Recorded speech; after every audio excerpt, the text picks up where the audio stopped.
Senza. Va ora in onda Sic et Non. Ripartiamo dal buonsenso contro il politicamente corretto di oggi con Marco Tognini.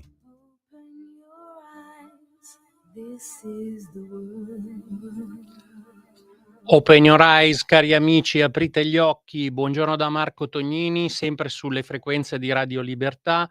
Un saluto a tutti voi. Ritorniamo quindi nel mese di settembre con la nostra trasmissione per stare insieme a voi, per interloquire con voi in questo spazio, diciamo, un po' particolare, dove smontare qualche pregiudizio, come sempre, dove parlare magari anche di notizie che non sempre sono nelle prime pagine, ma per fare una riflessione o anche solo per ascoltare le vostre telefonate. Vi ricordo 02 92 94 72 22 per intervenire in diretta, oppure su WhatsApp 340 6709 659.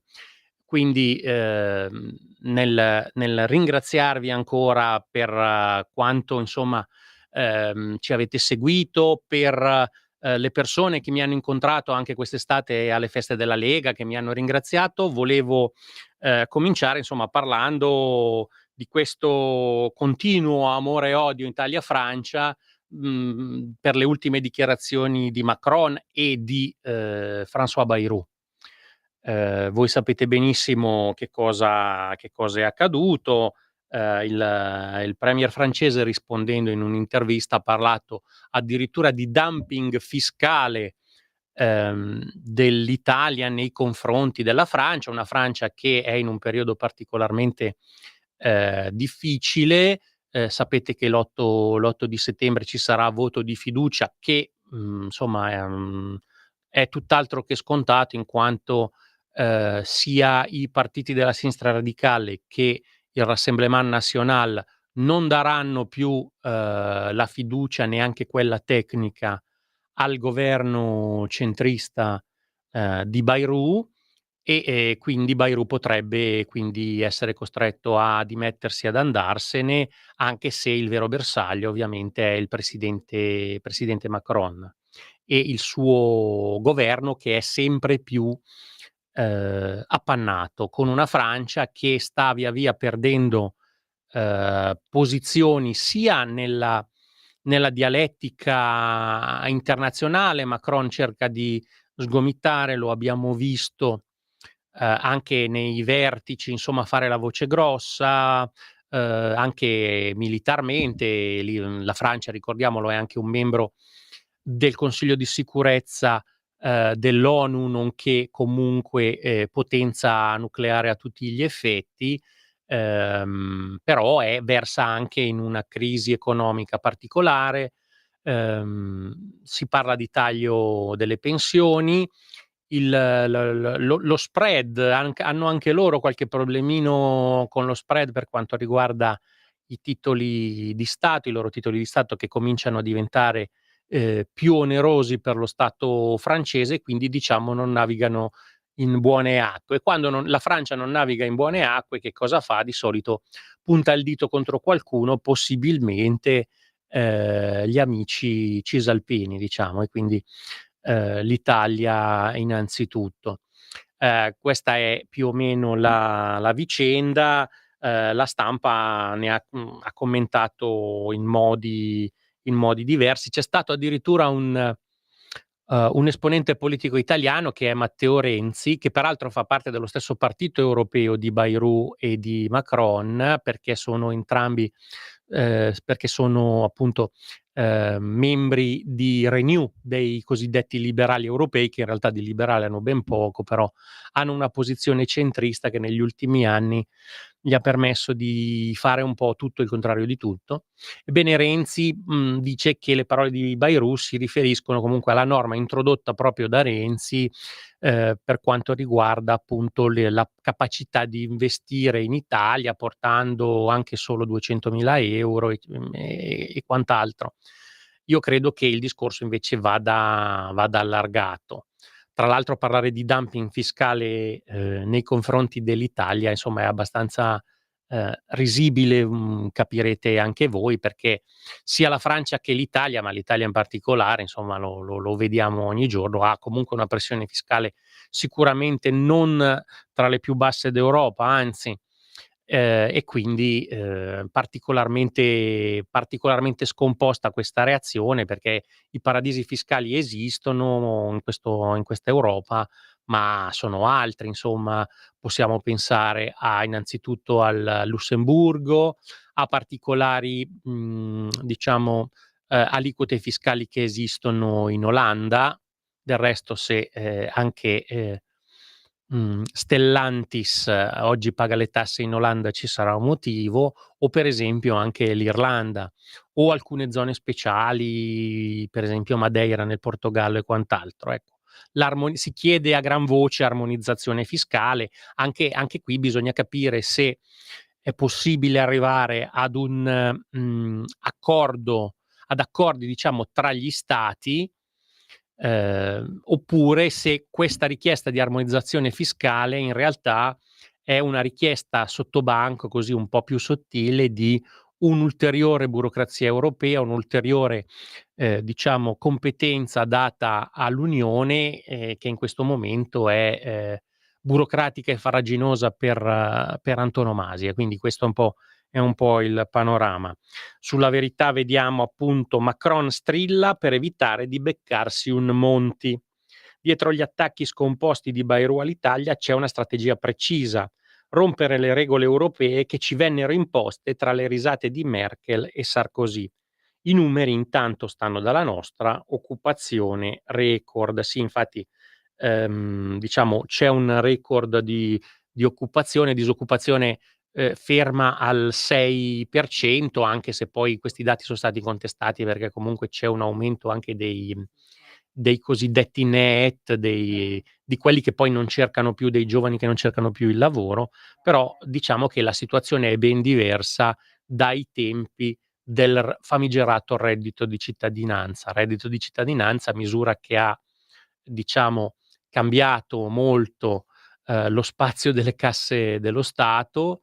È stata una misura evidentemente oggetto di numerosissimi, abusi, e chi ha certificato spesso queste cose dovrebbe essere quantomeno indagato, verificato. Penso ai centri di assistenza fiscale, ai medici fiscali che hanno fatto queste certificazioni poi rivelatesi non vere.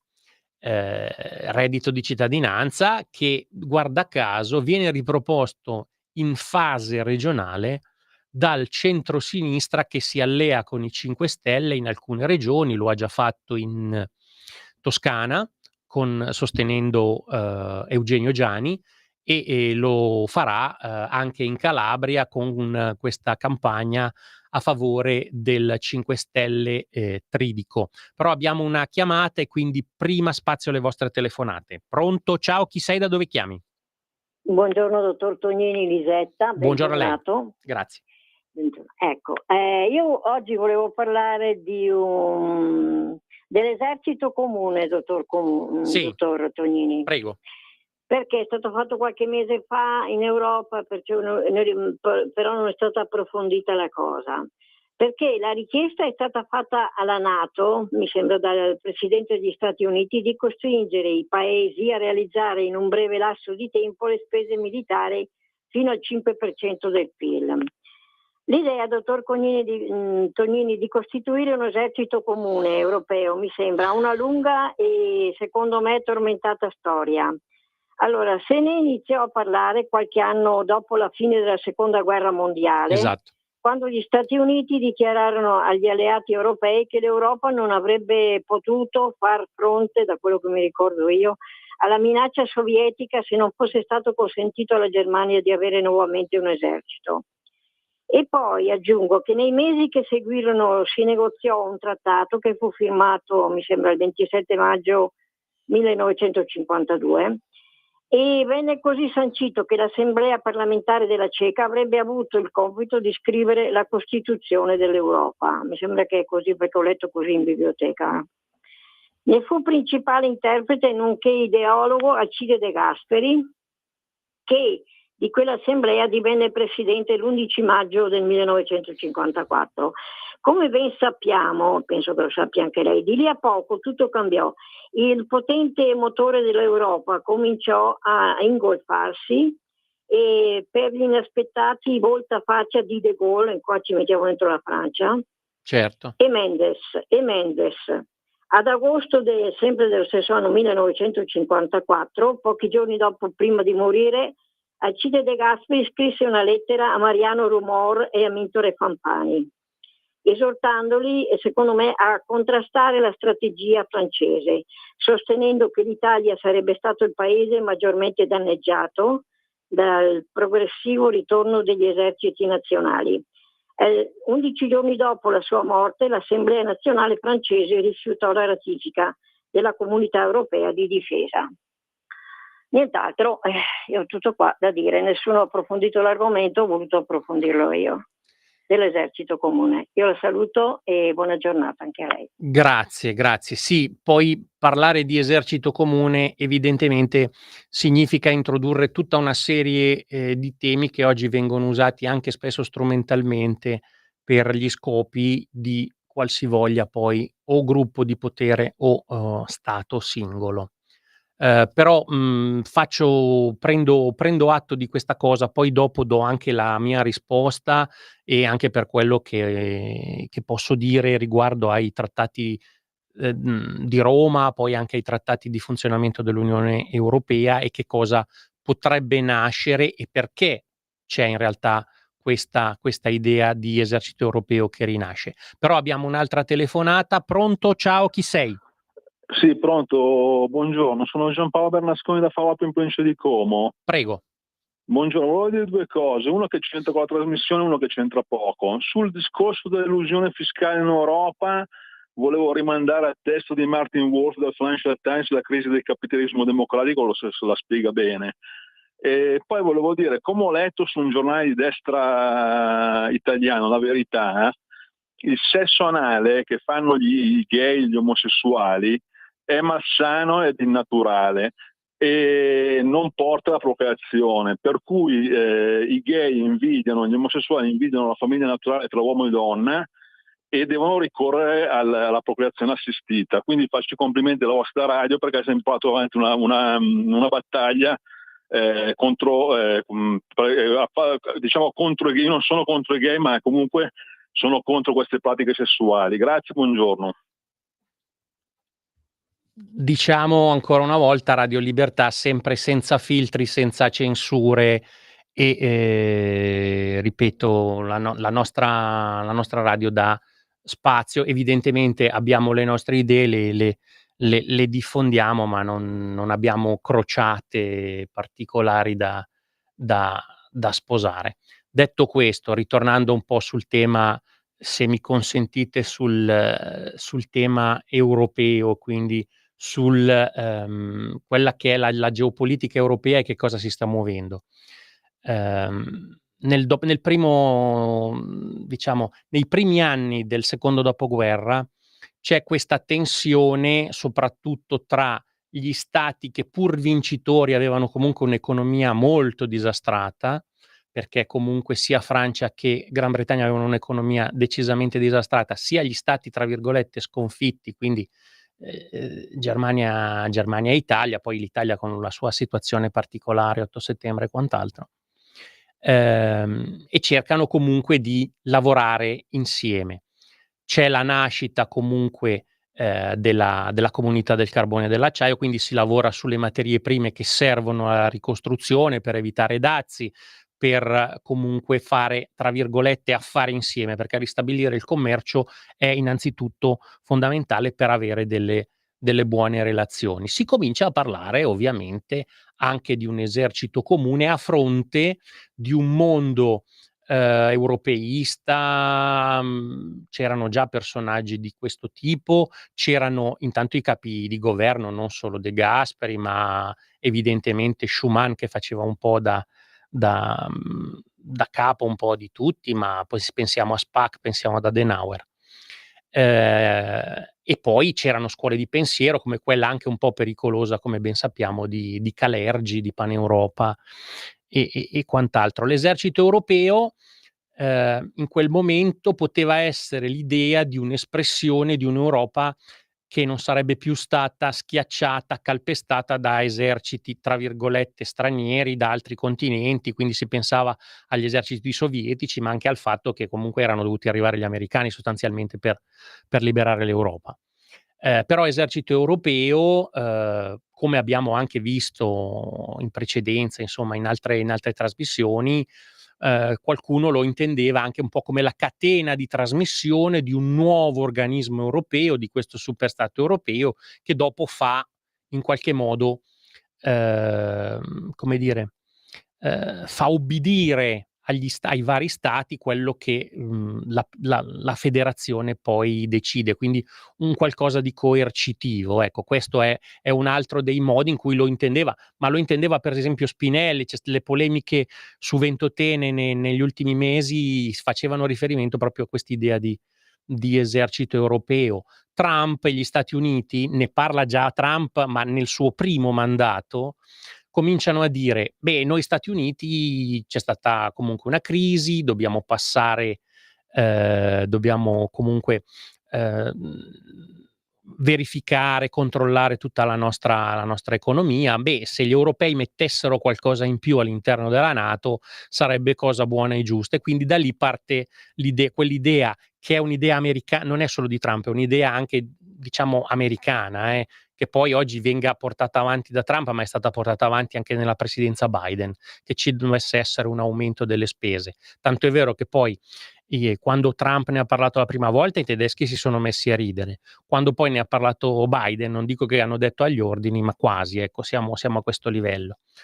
Oggi parlare di esercito europeo significa essere intanto ancora succubi di un'idea dell'Europa superstato, in cui tra l'altro continua comunque a esserci questo patto leonino tra questo asse di ferro Francia e Germania, che rischia comunque di lasciare tutti gli altri un po' a bocca asciutta, quindi con un esercito che fa gli interessi di chi? Perché voi capite che prima dell'esercito ci vuole una politica estera. Prima di alcune istituzioni ci vorrebbe un idem sentire. Ecco, ricordo questa frase molto usata da Umberto Bossi: prima ci vuole l'idem sentire. Con l'idem sentire allora puoi evidentemente fare qualcosa insieme. Invece, come ne abbiamo parlato diverse volte, proprio per il fallimento di certi spiriti europei che non si sono mai concretizzati, pur con tanti europeisti negli anni, voglio dire, che cosa si è pensato? Si è pensato a una scorciatoia. L'ha pensata Prodi, l'ha pensata Delors fine anni 80, primi anni 90, cioè usiamo la moneta, che così e poi la moneta costringerà tutti ad allinearsi. Ecco, la dico brutalmente, questo doveva anche servire ad arginare un Marco forte con la Germania che si riunificava, no? In realtà invece, come dicevo appunto, invece di europeizzare la Germania abbiamo germanizzato l'Europa alla fine, perché evidentemente la pressione economica tedesca, con una moneta che è anche svalutata rispetto a quella che è l'economia tedesca, dà un vantaggio competitivo alla sua economia e solo alla sua economia anche nei confronti di altri esportatori come possiamo essere noi o altri paesi. Quindi diciamo, quando si parla di esercito europeo non c'è solo un fine, diciamo, anche così idealistico di avere un'Europa che sia una, che sia rispettata, che abbia una voce, che sia una voce poi diciamo coerente con i propri cittadini, che questa Europa cammini sulle sue gambe. Beh, noi ce lo auguriamo tutti, ma il problema fondamentale è che spesso e volentieri dietro a questo c'è invece la volontà o di una burocrazia europea che si è affermata negli ultimi 25 anni, oppure c'è per esempio la volontà di far passare ancora una volta un grande riarmo.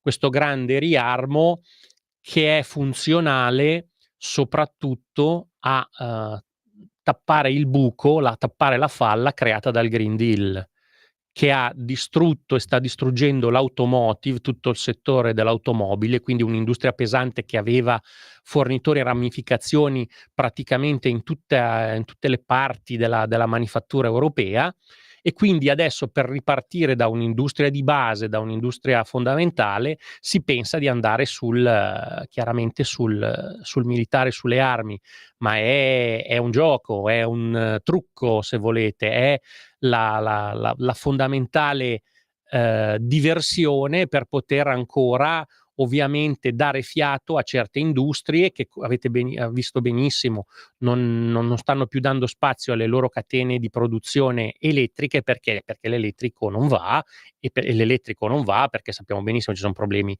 di approvvigionamento delle materie prime, ci sono una concorrenza con la Cina che sarà sempre comunque sfavorita perché la Cina possiede eccetera eccetera, perché abbiamo una rete di distribuzione praticamente inesistente e quant'altro, perché ci vorrebbero investimenti pubblici assolutamente astronomici per almeno una ventina d'anni, cosa che non è preventivabile, soprattutto da un'Europa che in realtà vive quasi esclusivamente di finanza derivata, cioè dei fondi degli stati, anche se oggi ci chiede nuove tasse per poter avere un gruzzoletto da parte. Ebbene, questa è un po' l'immagine un po' dell'esercito europeo, e perché si muovono, diciamo, queste situazioni. Quindi quando si parla anche di NATO, eccetera, che cosa c'è? Sono giochi geopolitici tra le nazioni, e sono nazioni ancora ben vive, sono ancora le nazioni, possiamo dire, di Yalta del dopoguerra, perché poi se pensiamo per esempio diciamo al contesto internazionale, ci sono ancora quei famosi membri permanenti che hanno anche il potere di veto, e sono ancora quelli, e sono gli Stati Uniti, la Gran Bretagna, la Francia, la Russia e la Cina, cioè le potenze vincitrici del secondo conflitto mondiale, e da lì non si scostano, perché nessuno vuole rinunciare al proprio arsenale nucleare, perché nessuno vuole rinunciare al proprio diritto di veto. Perché? Perché sono nazioni sovrane, e dovremmo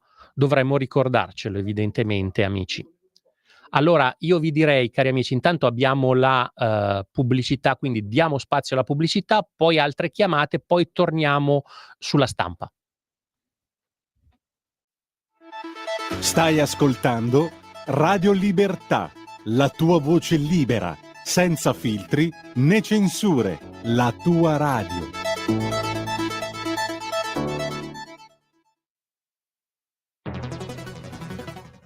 Migliaia di notizie ci raccontano i fatti che accadono in Italia, e ogni giorno c'è una voce fuori dal coro. Quotidiano di Sicilia, il quotidiano d'Italia, l'informazione che ribalta i luoghi comuni, una vera visione dei fatti, l'Italia vista da sud. Ogni siciliano che vive in Italia e nel mondo è una risorsa, è protagonista della crescita della nostra nazione. Dai forza alla crescita della nostra isola, abbonandoti al QDS digitale più archivio a soli 99 euro anno.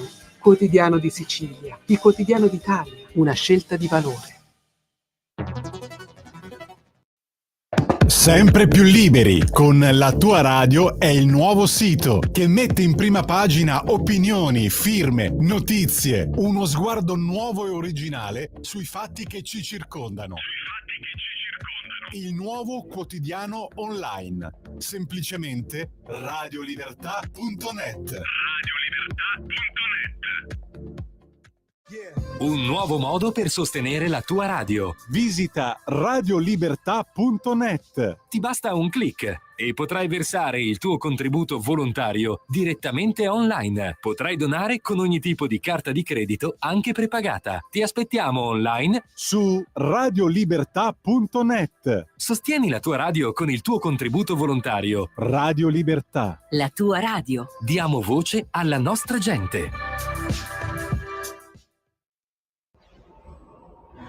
Radio Libertà. Veniamo da una lunga storia e andiamo incontro al futuro con spirito libero, per ascoltare tutti e per dare voce a tutti. Bene, eccoci rientrati in onda. Quindi abbiamo parlato di esercito europeo su appunto segnalazione di un'ascoltatrice, abbiamo parlato delle accuse francesi all'Italia, abbiamo cercato di chiarire poi che cosa c'è dietro e che cosa maturerà nei prossimi giorni anche in Francia. Comunque inutile dire che, leggiamo appunto anche sulla stampa, Meloni ha rimandato le accuse al mittente e tra l'altro ha festeggiato l'aumento degli occupati, si parla di un più 0,9 a luglio 2005, pari a 218.000 unità rispetto a luglio 2024, con un più 0,4 che è l'aumento del tasso di occupazione appunto rispetto a luglio 2024 e un calo di quasi il 7% delle persone in cerca di lavoro rispetto appunto sempre all'anno precedente. C'è anche un calo degli inattivi. Palazzo Chigi, appunto, come vi dicevo, ha parlato di affermazioni totalmente infondate.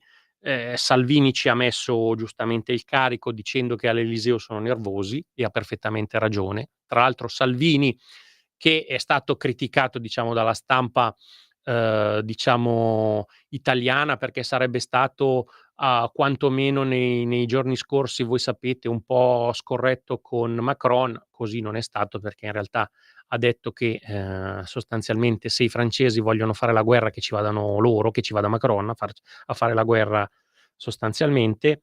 Tra l'altro con i francesi che pare abbiano gradito, molti esponenti francesi abbiano gradito invece l'uscita peraltro tempestosa di Matteo Salvini. Ma vedo che abbiamo un'altra chiamata, quindi la passiamo subito. Pronto? Ciao, chi sei? Pronto, sono Manzoni. Prego. Allora, solitamente quando un monarca, diciamo che la Francia si tiene sotto una monarchia, anche se è un governo normale, è una monarchia, è in difficoltà. Cosa fa? Dice la guerra. Allora, non potendo fare la guerra a nessuno, la Francia, si inventa la guerra fiscale, il dumping fiscale, oppure il dumping commerciale. Certo. Perché, per esempio, ieri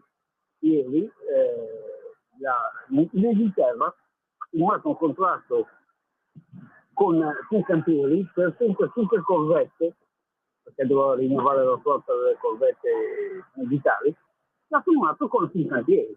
Non l'ha firmato con la concorrente della società francese, che faceva anche lei le corvette.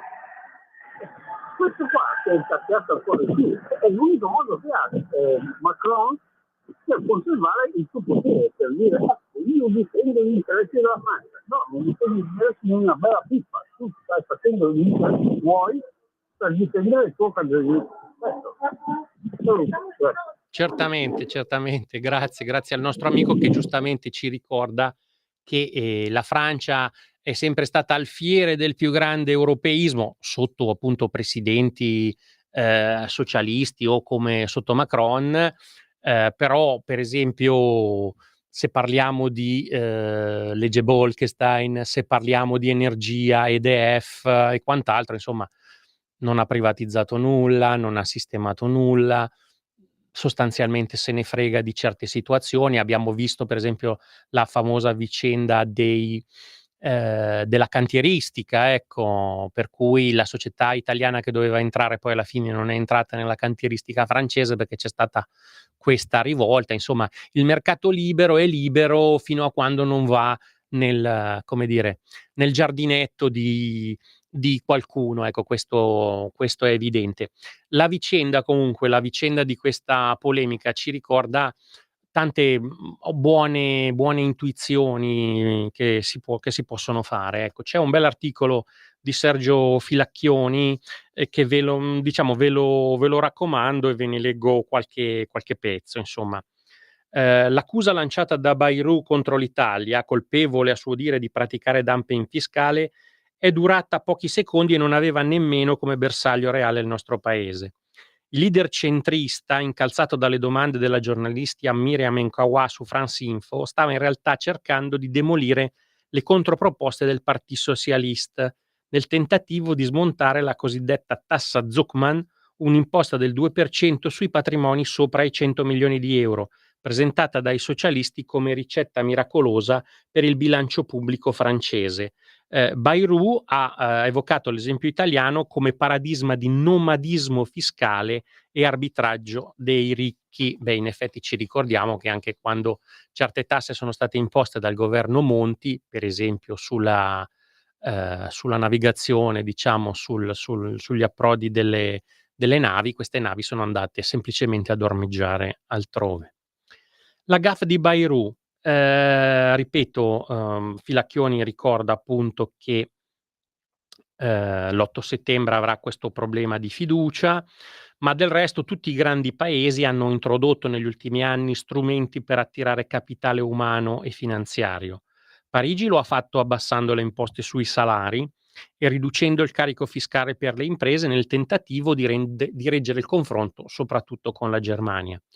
Londra ha mantenuto regimi speciali per i residenti non domiciliati e l'Italia, dal canto suo, ha varato nel 2017 anche una flat tax, tra virgolette, sui regimi, sui redditi esteri dei super ricchi che scelgono di trasferirsi nel nostro paese. Nulla di scandaloso, pura e semplice concorrenza fiscale, ma così poco è bastato per attivare dei riflessi pavloviani che quando giungono da Oltralpe balzano immediatamente al livello della disfida di Barletta. Insomma, questa è molto, molto simpatica come osservazione. Il discorso qual è, dice Filacchioni? Perché bisognerebbe proteggere dei regimi fiscali oppressivi? Non vanno protetti, evidentemente. L'uscita infelice di Bayrou suona ancora più ridicola se si guarda il livello complessivo della pressione fiscale nei due paesi. Italia e Francia sono accomunate da una tassazione, diremmo opprimente, o comunque tra le più alte d'Europa. Parlare di paradisi fiscali è grottesco. La realtà è che stiamo correndo una gara tra due inferni fiscali. Se alcuni capitali scelgono di insediarsi a Roma piuttosto che a Parigi, non è perché l'Italia sia diventata un'oasi, ma solo perché all'interno di un quadro complessivo comunque soffocante, qualche correttivo è stato introdotto. Ed è qui che emerge, qui c'è una critica alla Meloni, una debolezza tutta italiana. Giorgia Meloni ha replicato rivendicando di non aver adottato politiche di favore per attrarre aziende e anzi di aver raddoppiato l'imposta forfettaria sui nuovi residenti. Ha poi approfittato dell'occasione per una tirata contro i presunti paradisi fiscali europei. Una linea difensiva che lascia comunque perplessi. Perché accanirsi contro chi tassa di meno, quando il vero problema è che il nostro fisco resta tra i più oppressivi d'Europa? E soprattutto perché concentrare il fuoco su piccole agevolazioni, quando le grandi multinazionali continuano a muoversi indisturbate tra le maglie dei sistemi fiscali nazionali, come vi dicevo appunto. Mentre infatti appunto Parigi e Roma si accusano un po' a vicenda, i colossi globali restano i veri beneficiari di un sistema che all'interno del quadro europeo premia la delocalizzazione e la contabilità creativa. In Italia l'IRES è al 24%, ma solo per chi genera profitto.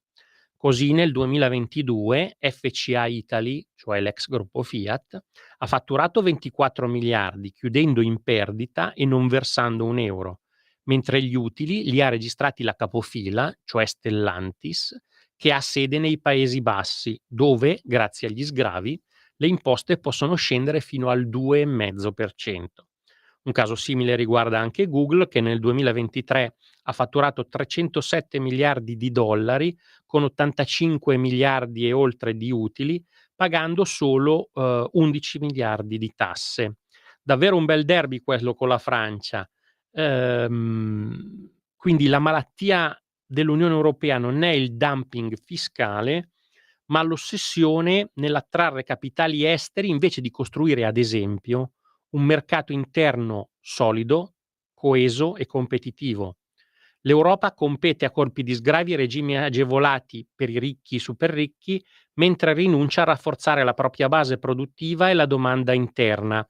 Ecco, questo è interessante perché comunque vi ricordate che per tenere bassi i salari tutti lo hanno denunciato poi spesso gli esponenti della Lega, ma ne hanno parlato poi apertamente anche per esempio Monti e Draghi, hanno tentato di tenere bassi i salari come primo con l'immigrazione incontrollata, secondo evidentemente con diciamo andando a mortificare la domanda interna. Quindi se la domanda interna comunque è bassa, non c'è la capacità di crescere e di dare anche valore e qualità al proprio stipendio e potere d'acquisto al proprio stipendio. È il contrario di ciò che hanno fatto per esempio gli Stati Uniti, che hanno edificato la loro potenza economica sulla centralità del mercato domestico e sulla capacità di trattenere capitali e talenti in patria. La vera lezione della polemica franco-italiana è tutta qui. È necessario costruire un mercato interno forte, protetto e incentivato, capace di sostenere le imprese europee nella competizione globale. E quindi, in questa prospettiva, l'Unione Europea dovrebbe trasformarsi da un ostacolo a uno strumento, purché si liberi dall'ossessione dell'armonizzazione fiscale, già rilanciata dall'immancabile Tajani, dice Filacchioni. Oltretutto, sapete che quando si parla di armonizzazione fiscale, alla fine chi lo fa va a postulare poi tutta una serie di nuove regole, di nuovi organismi che dovrebbero comunque controllarla, di qualcuno che comunque lo fa a spese di altri, quindi sappiamo benissimo dove si va a parare. Oppure si fa riferimento al modello cosiddetto neoliberale classico, che è superato dagli stessi Stati Uniti, come potete vedere tutti, dal fatto che comunque gli stessi Stati Uniti cominciano a parlare di protezionismo, di dazi e proteggere le proprie filiere economiche, la propria anche autonomia strategica, perché una filiera economica vale anche in tempi di crisi, di necessità, di emergenza. Lo abbiamo visto durante il Covid, lo vediamo in tempi di guerra, che non si può andare unicamente nella logica del puro costo, ma nella logica di funzionamento del sistema. E l'Europa, conclude Filacchioni, saprà trasformarsi da burocrazia amministrativa in potenza economica e sovrana solo se saprà davvero difendere i propri interessi e tornare a dettare le regole del gioco. Ma serve coraggio politico, serve visione e serve soprattutto l'abbandono di quella sudditanza culturale che spinge oggi i governi a difendere l'inferno fiscale invece di costruire l'alternativa. Ecco, interessante questo articolo, ci ricorda un po' quali sono i punti in gioco. Tra l'altro, sempre parlando di economia, noi sappiamo che purtroppo la Banca Centrale Europea, lungi dall'essere comunque un organismo del tutto indipendente, ha fatto in passato politica, ce lo ricordiamo, la famosa lettera del 2011, i tassi che vengono tagliati in certe situazioni piuttosto che in altre. Ebbene, oggi uno studio importante di reportaziende.it ci dice che con il taglio dei tassi, se ci fosse il taglio dei tassi da parte della BCE in questo momento, che invece è più preoccupata, diciamo, della questione dell'inflazione, ebbene con questo taglio dei tassi potrebbero arrivare fino a 12 miliardi di nuovi investimenti, riduzione di costi finanziari per le imprese per circa 8 miliardi e mezzo, generando quindi un nuovo spazio per 150.000 posti di lavoro. Questo è uno studio di Report a Aziende. Ecco, questo interessante, quindi capire come in realtà i meccanismi regolatori esistono ancora. Molti difendono il libero mercato, ma non è un libero mercato, anzi ci sono fin troppi lacci e lacciuoli, e sono ancora orientati verso i potenti di turno, mettiamola così, senza essere melodrammatici.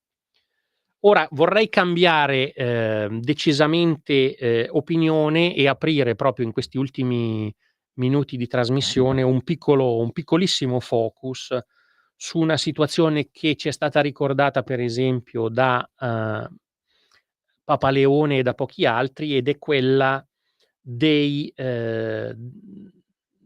del massacro sostanzialmente dei cristiani in Nigeria.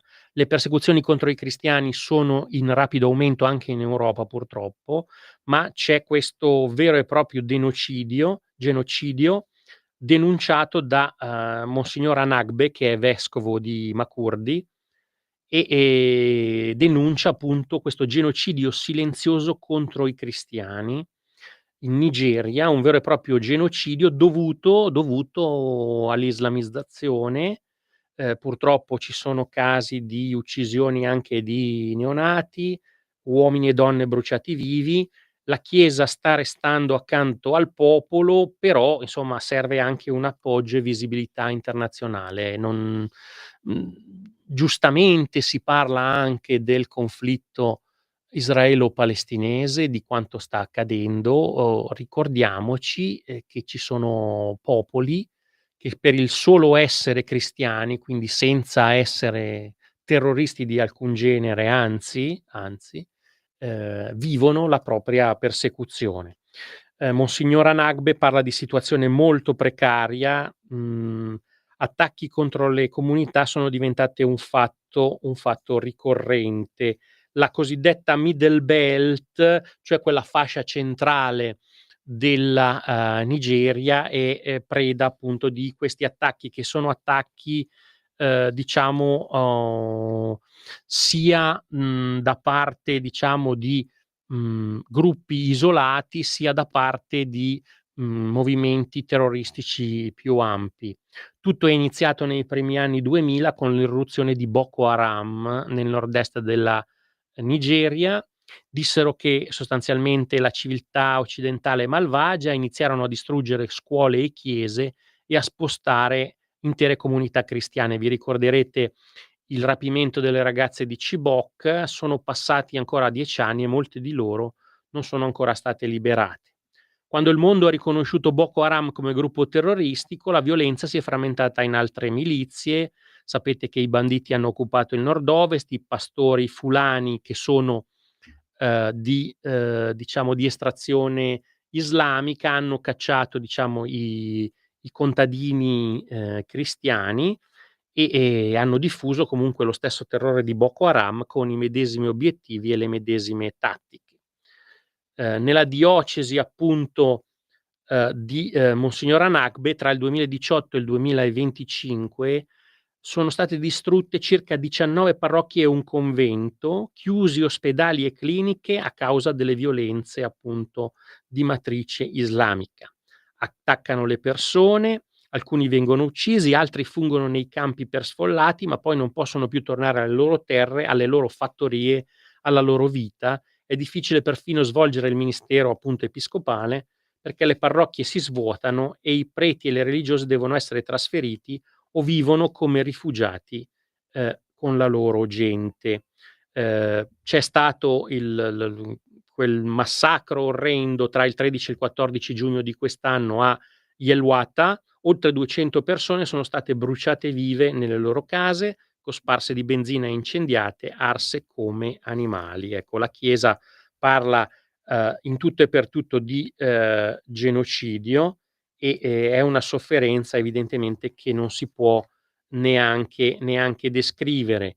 Il vescovo cita l'aiuto delle varie conferenze episcopali, di alcune associazioni come Aiuto alla Chiesa che soffre, che è un'associazione storica che sostiene anche situazioni di emergenza per gli sfollati, e fa un appello innanzitutto all'Europa non come superstato burocratico, ma all'Europa come matrice della cultura cristiana. Dice infatti Monsignor Anagbe: non è il clima, non è un conflitto di interessi, è un attacco diretto a cittadini innocenti. Vogliono diffondere il Corano in ogni modo e fare della Nigeria uno stato islamico. Poi rivolge un appello: state saldi con noi nella preghiera, confidando che Dio ascolterà il nostro grido, ma non basta, siate nostri avvocati, denunciate questo male. Come in Ruanda nel 94, il mondo rimase in silenzio ed 800.000 persone furono uccise. Se ignoriamo questa crisi, assisteremo a un altro genocidio con 230 milioni di nigeriani in fuga. Sarebbe il caos per l'intera Africa occidentale. Infine un ringraziamento al Papa, che più volte ha chiamato le cose con il loro nome. Quindi questo vi dovevamo per quanto riguarda comunque il riferimento dovuto, diciamo, a la violenza di matrice islamica.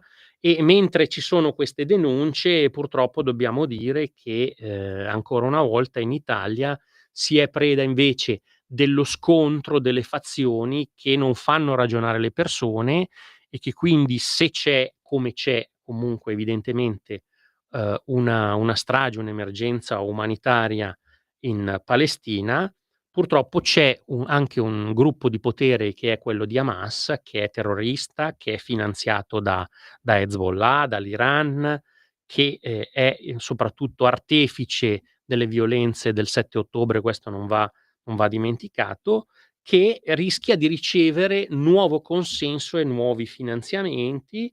Sui social, ad esempio, 2 esponenti dei 5 Stelle, Ascari e Di Battista, hanno chiesto donazioni per una associazione, che poi sostanzialmente fa riferimento ancora una volta a Hamas, associazione che comunque è stata già sanzionata, per esempio, dagli Stati Uniti e da altri paesi, perché comunque fiancheggiatrice comunque di Hamas, cioè di un governo che tra l'altro non è neanche il governo vero e proprio dello Stato palestinese, che comunque risiede in Cisgiordania, che comunque ha al-Fatah alla sua guida, e non Hamas, diciamo. Quindi anche questo, insomma, bisognerebbe spiegarlo, che Hamas è un partito e che controlla solo una zona limitata, mentre la leadership palestinese vera, riconosciuta,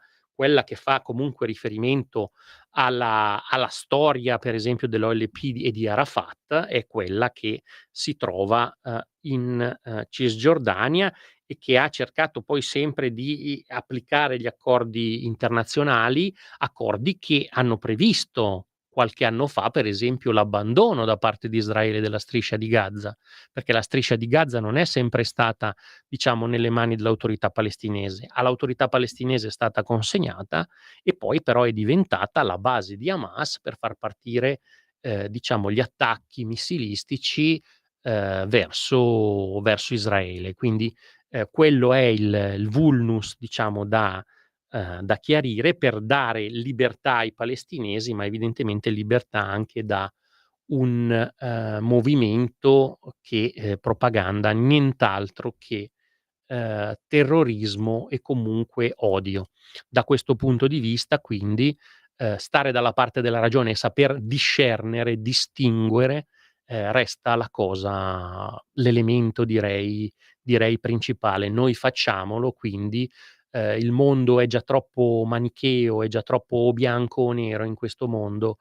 Cerchiamo di non perdere mai questa nostra capacità di distinguere e di discernere, appunto, le situazioni, per non farci prendere poi da quelli che sono gli istinti e le violenze che anche evidentemente in casa nostra potrebbero prendere piede. Quindi questo è il messaggio che vi lascio. Vi ringrazio per averci ascoltato anche in questa oretta di trasmissione settimanale, e vi do appuntamento a giovedì prossimo, come sempre. Sic et non, open your eyes.